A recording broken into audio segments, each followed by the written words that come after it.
Welcome to another exciting episode of ZoeTv. And this is like ZoeTv part part two. Because we've got back after we didn't get enough time last week. No, and I've waited all week for this. And I get to see her every day. I know. So you have had to wait. I get this kind of magic all the time. Lucky. But before we get to Berneice, and we don't want to take too much time away from her because that conversation is going to be spectacular. Let's do some housekeeping items and talk about the university because we're about to go to print. Yeah, well, we're there. We're like printing we're right there. now. Yes. Yep. Yes, and the sheet to fill out. Yep. And you will be getting those hopefully by tomorrow, and they will be all over campus. Definitely in the admin building because the concierge isn't always over there, but they'll be over in the concierge. They'll be in Providence Place. We're going to have them in the Performance Center. So pick up the curriculum. And by the time this airs, they're going to be out. Oh. That's when right. she means tomorrow, it's today. It's today. Out and about. Out. So you're going to love it. You're going to love every bit of this. We love making it. We do. Picking out the quotes. The whole thing is amazing. The whole thing is so good. So pick it up. And as always, you got to register. We want to keep track. So you'll call or go down to the Performance Center with the list, turn it in. Yes. The girls are great down there about making sure everybody has a slot and we're off and running. Awesome. Okay. All right. Any other housekeeping items you want to touch base on? Let's see. I can't think of any right now. I think that's enough. That's big. All right. Very good. All right. We got one more of the Caregiver series. We just did the one with ZoeLife this last week. The next one's great. It's actually going to be on the end of this week. You're watching this episode on Thursday. And it's going to be on dementia, do's and don'ts. So if you're not reserved a spot in that, go to the administration building because it's going to be a busy, busy class. All right. All right. Enough housekeeping. We're going to turn it over to Berneice Wiliiams, who's back for part two. Berneice, we got you out of the ice, out of the heat. We dragged you over here. We love having you. You know that. All right. Thank you. And you're busy over there. You're busy getting yourself in order. Yeah. What are you holding on to? Well, one of my first entries on my trip to Africa. Okay. So I started writing about programming myself for this trip. Okay. So you have to kind of make your mind, take in that. Yeah. So today was Saturday, July 14th. What year? 2012. 2012. Okay. Yeah. Entry 1. Today, I am going to start a journey of events on my pilgrimage to Africa. On August 13th, I will take an airplane from Kansas City, Kansas, Wyandotte County, to Atlanta, Georgia. There I will have a layover of 6 hours. I would then board an international flight totaling around 13 hours air time to Accra, Ghana. Although this is a mission of my church, it is also a personal quest for me. One that I hope will lead me to an inner self, inner revelation of myself. One that will resurrect that little girl in me that I remember as seeing everything and everybody as pure and simple. The 27th of this month will be my 85th birthday on this earth. One could wonder why at this time I would travel to the motherland. But that's precisely the reason. Blessed to be in good health and of sound mind, it behooves me to use this grace period to evaluate what I have been through. In preparation for the health and spiritual well-being of my soul, I will seek to find the essence of my being. I must seek it in the land where it is deemed God first created man. I'm sure I have been deluded in the DNA by more than one nationality. However, I feel the source of my being derives from the African soil. Maybe in the future I will have to travel on, but this I hope will be a continuation of myself, my search into the essences of my mind and soul. Entry 2, Tuesday, July 24th, 2012. This is my usual time of Bible study and meditation on the back desk of my home while I have my 2 cups of coffee. But today is a fast day, so I decided I will continue my study by revisiting the book of Genesis. That I have acquired the Pentateuch, the first 5 books of the Bible, which when I studied with the rabbi a few years back, and I use it in conjunction with my Thompson Chain King James Version. It is written in Hebrew as well as English. Today, reading the commentary, one sentence stood out: the genealogy rundown of the people who inhabit that land of that day went into great detail. The name Ham, meaning black, was taken from the soil. Although this something generally known as a good place to start. For some months I've been studying Genesis. There is much in it one has superficially overlooked. Reading the rabbi's version is enlightening. One states that Adam was weak, cowardly, disobedient, and a liar, and blaming not only his mate, but God. Wow, what a heritage we have. I believe the study of our being will be enhanced by being in the land and company of our ancestors. Some would think I am grasping at straws. Not so. It has been my experience in life, if there is something more far greater than man and his wisdom. I have felt a soothing hand on my shoulder when there was no one there. If the Holy Ghost can visibly and literally come into our souls and manifest itself in speech and action, which makes one think it doesn't work in the inner spirit. In my quest, I believe I will experience an awakening, a spirit that transcends the natural. The inner man will come to the fore and overcome the natural tendencies and weaknesses of man, that you can walk in the Spirit daily. Because I will live on until God says differently, I will find that place in me and not a place in the world. I will occupy this space no matter where I am. Thursday, the 26th of 2012, 7:30 a.m. Entry. It's all in the brain. That is the thought that comes to me as I look around the room. I see my paintings and the books I wrote. Also, I am in the room where I can look out and see the trees I planted. Over 30 years ago, they were little saplings. Now God has allowed them to grow to over 40 feet over my house. I know I am not the best artist in the world or the greatest poet. Still, to be able to express myself in these mediums is a wonder. And so, sitting here, I do wonder, how did this happen? That's when the thought emerged. It's all in the brain. The brain is the database. It's my opinion only that the brain has all knowledge and wisdom and everything is complete. As a person who has worked in the medical field for over 50 years, I have a picture of the brain in my mind. I see the furrows and many lines like a rope, all rolled up like a scroll. No wonder God said, in our image. Not the physical natural man, but the spiritual being. Each of us has the ability to use that database. As I think on this, I come to mind Bill Gates.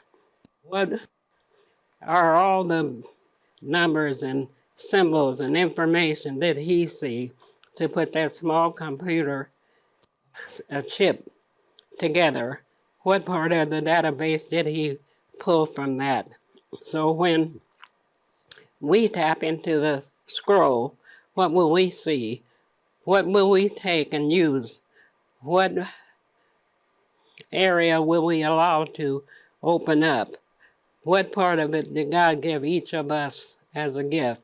As I meditate on these things, all the scriptures come to mind. such as, there is nothing new under the sun.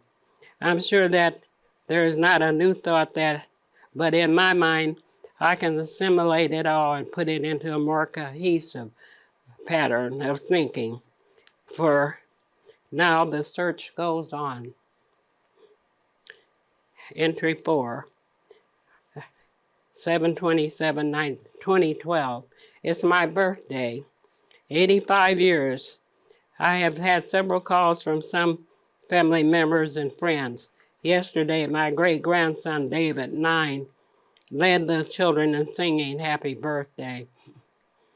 I'm on the porch studying the Pentateuch. I'm at a place where God told Abraham to leave his home and family. The rabbis state that this is in order to distance himself from the influences that mold one's thoughts and notions, action, from the association that would hinder his mission. This passage is commentary stirs up a similar response in my spirit. When I had the call to go to Africa, it was a decision that came that Sunday as the Bishop Pastor Sims from the pulpit announced the next trip to Africa. It seemed like a definite command. No hesitation, just a fact that I would go to Africa. Not anything I really wanted to do, just something I was destined to do. Sometimes I might make a decision to do something or plan a trip and only to have second thoughts, whether to follow through or not. This was not the case in this instance. This seemed to be embodied in stone. The only concern came from the details of the present preparation. Now on reading and ingesting the words, I realized that is what I would be doing and wanting to do. I have been researching and reasoning on the state of my life at this point in life. Something I try to do at various times. Usually when a change takes place or because of an unexpected incident. The opportunity has come when time and finances were in place, as though it was meant to be. Now I realize I must go away from the ties that bind me and be released to perform what may be the greatest mission of my life. Wow. Those are, I think it's amazing to hear the journal entries from 2012 and how they would resonate right now, right? Like, wow, Berneice, that's amazing insight. That's just to be. Now, can I pause you real quick? Mm-hmm. Because we only got a little time left, but I want to get to some questions. Okay. After your last time on the show, we had a lot of residents want to know more about you, and they gave us some questions for you to help get some clarity into your life, because you touched on such a wide range of things you've done. And I want to get to the lecture you're going to teach, but one of the questions that I heard all week long was from your nursing background, back years and years ago, to where nursing is today. Yeah. Do you see a direct difference, or do you see how it's evolved and you think it's in a good... How do you think nursing... How would you do nursing today? There's nothing new under the sun. This is all the same. What comes around, you think you've had something new going on, but it's also, if you look back, you've already been through that. It's just a continuation, and they just renew and being renewed like every 5 or 6 years, something like that. Yeah. But you still have the same. You always say you go to school for nursing and you get all these lessons and take, but when you come out, it doesn't apply. You have to have the experience. Right. Yes. Because it doesn't. What you know, just what you've been taught and everything, don't always work on the floors. Yes. Very true. You I have think to- that's what you pointed out about the brain. Yeah. Your brain has all that information. your It's what you do database. with it. Yes. Yes, it's your database. Yeah. And it's like a scroll. You all know what a scroll is. Sure. Oh yeah. And it seems like the furrows of the brain, when you look at a brain and it has like a rope. Yes. When you go through the furrows of the brain, so everything has been, deposited in the brain. So it's complete. All you have to do is activate it. I it's like time. that. Yeah, that's a good image. When, All right, the other question I heard twice this week from residents is, you're obviously an amazing writer, and you have that ability to take what's in the brain and put it on paper for others to learn. How much reading do you do at this age currently? Are you At this reading a age- lot? I read, just as I said, I started the Bible reading from Genesis to Revelation, and I read 4 chapters a day so I can finish it at the end of the year. I've Okay. read Oh. through it. That's Okay. so good. So I read, constantly reading. And then having written a book, so sometimes I can pick up my books and find out it's something I needed right at that time. Oh, wow. Some of the thoughts that come. Yes. Your books are beautiful. Now, have you thought about doing, and I got to ask this too, is she going to do a new book Oh. on the other side of 90? Well, right now, I don't have the thoughts to put down yet. I have to wait and see what comes up before. Sometimes it's just saying a word or two. Somebody will say something and give me an idea. This is a good title. Oh, I It's time see. to write it. Sure. Yeah, it's like the right side of 60. I liked that. Yeah, because I didn't start writing till after I was 60. I know. I know. Because I didn't start impressive. painting till I was 72. Oh, I know. I can't wait to see it all. So anyway, they needed to take some pictures of my paintings. They're all on the walls in the apartment. You have them all here because you had them in storage, right? I had them in storage. I have 180. I have to find a place to put them. I do now. Between my closets are all full, as well as on all the walls and everything. They're museum. still there. And was it therapeutic as you would paint? Did you feel like things congealed? I and- think sometimes my life is a poem because all the time certain things come to mind, and then if I write it down, it's part of my, being. Yes. So I have one I wanted to, You had a poem? that one that I wrote while I was thinking about going to Africa. Okay. So Now, while you're looking, let's Yeah, talk talk about through what that lecture is going to look like. So, pretty, people after the show were so intrigued by your personality and your knowledge, and I heard all week, I can't wait for her lecture. What is it really going to be about? Kind of explain again so the viewers can hear what is the lecture you're going to do about. I call it the restoration through art and poetry. Mm. So this is one exhibit. Okay. yes. Restoration through art and poetry. Right. Okay. And you're going to show a film. Yes, that film. And Okay. This is, like I said, every time I go through something that I'm going to do, a poem will come forth. Okay. right. Yeah. So it's one I was thinking about. Now, you wrote this and it's in your book. Hmm. Okay. Since I was going to Africa, before I went there, the vision came to me, and I call it sitting here in my seat. Okay. Sitting here in my seat, thoughts of this place that come and distance has almost erased. Comes to mind and I hear the sound of waves from a river roaring underground. There is this place that I picture in my mind's eye, that emergence, and I can't imagine why. I see with clarity that land across the sea as I sit here in my seat. Into my spirit, memory evokes a far land where I seem to be running in the sand toward a river that soon will be under my feet.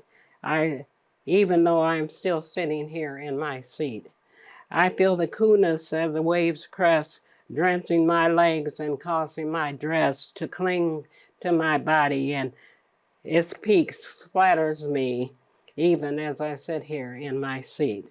I must have been there before this place I go, which beckons me to a harbor in my soul, even as I sit here in my seat where the Nile washes over my feet. I board the ship of memory and pass down through the bayous of history over the Nile, and I meet the Sphinx and look into that face that resembles me, even as I sit here in my seat. Wow. So, since you wrote that before you went, Yeah, how did you feel when you got there? Did you that feel I was doing the same thing that I remember. okay? So I what you envisioned, had in your mind and turned out to be what I envisioned what you. Oh, that is that beautiful. it would do. That's a gift. Yeah, I say that my life in every area. It evokes a poem of something or either. Well, you write, and so you wrote that at 85. Yeah. Wow, you are a beautiful writer. So, anyway, those are the type of things that follow me. Yeah. You know. Well, and I think what people are going to be so mesmerized by this lecture you're going to do is the videos illustrating what it was like to go visit this part of Africa, right? And you got to experience, and so we in the room that watch this with you will be able to see it firsthand, but then have your take on it and how it impacted you and the art that you were already doing and how the two merged together. Am I right? Yeah. Wow, Beautiful. so beautiful. Yeah. All right, the other question I had is, you have so many grandchildren. We touched on it last week. 80. How do you do holidays? How do you navigate these waters?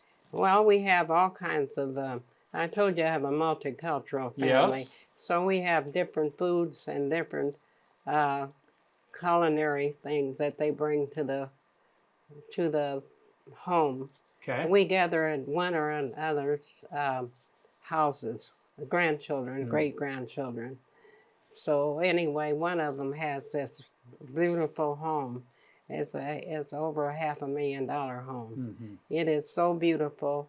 It's my grandson's married to this young lady from Africa, and sometimes we'll gather there, and they have the pond is out there. It's huge, a pond, and then the waterfall is way over. You can see it from a long ways off.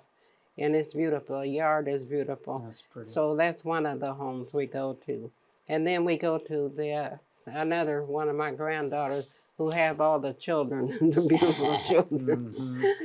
Yeah, and so they're all mixed in different, nationalities. Sure. So that gives us a lot of different cultures that we can enjoy. And food. So what's And your the food favorite? is always different. What's your favorite?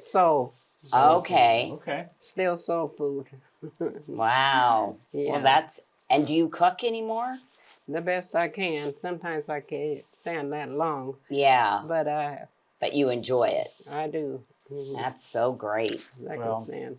We've gotten to spend a lot of time together, and I think with the last 2 minutes, let's talk about, you've gotten to see so many parts of the world and being able to experience. And what I keep thinking about is what you were telling me when we were on with the box about how seniors get treated in other parts of the world. Yes. And they're loved on and they're admired and they're put before anybody. Tell that story about how you were placed before anybody else in a market. Right. Yeah, after we got to Ghana and we were shopping at one of the places, the shops and everything, it was a young lady, African lady, behind the counter. And there were several people ahead of me. I was in the back of a line. And the young lady told everybody, you must move out of the way because I have to wait on Mommy. Oh. They always call me Mommy. Everybody, the young men and the women, everybody calls you Mommy Mommy. Oh, I love The that. beautiful thing of it was at one of the church services. That's why I wanted to do some of the slides. Some of the church services that we went at one of the little villages and things like that. And the pastor would, as we were on the pulpit, he would introduce to each one of us that had come with him from Kansas. Okay. And when he began to, they were all younger. And when they began to introduce each one of us, when they got to me and I stood up, and the whole congregation bowed their heads, and they didn't. For everybody else, they did clap and everything, or sat back down. But for me, they stood up, Wow. and they just bowed their heads, Honoring you. honoring me. Wow, what a gift Just that a was. beautiful. It was so beautiful. And then at the slave market, sometimes they want to buy from me and everything. And sometimes they would set me into a seat. Although the market was huge, they'll pull up a seat. One of the younger women, young ladies, pull me up, and then they'd get on their knees and say, "Buy from me, Mommy, buy from me." Well, you've lived an amazing life. I can't wait till March. I know, it's gonna be It's gonna be a beautiful. sellout class. We appreciate you coming back. I wanted to see how much time it took for me to read that. Now It was beautiful. the submissions that you wrote that long ago are so relevant. The words Yes. right now. I mean, I'm sure the whole audience loved hearing your words that you wrote. So thank you for being here. Thank you, Berneice. Okay, Awesome. you're welcome. All right. Thank you, guys.